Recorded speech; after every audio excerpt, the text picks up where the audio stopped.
Sa puso ni Jose Rizal, ang bigla siyang makaisip agad ng bright idea.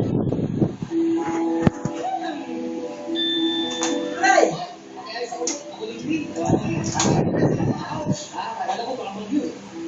Pero sa iyo, hindi ko. Susunod ko sa makaraan. Gusto ko i-share sa mga viewers uy, baka may situation ko. Wala, gusto ko makinig labas, then, and right. Pag pinasa ko yun, siguro hindi naman tama yung ginagawa ko.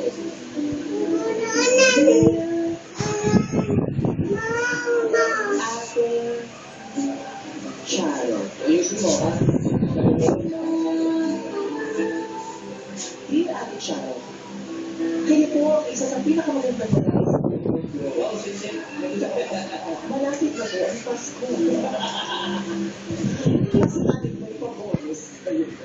Sharon, dear Ate Sharon, musta na yun? Okay ka lang? Okay lang ba yun? Just like me. At Ate Charo, itago mo na lang ako sa pangalan. Itago mo ko sa pangalan na Lupot.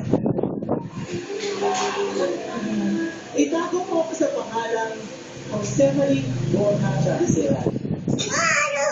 At ito, ang kwento ng buhay. Ang kwento ng buhay ni Jose ay nagsimula nung makilala niya ang isang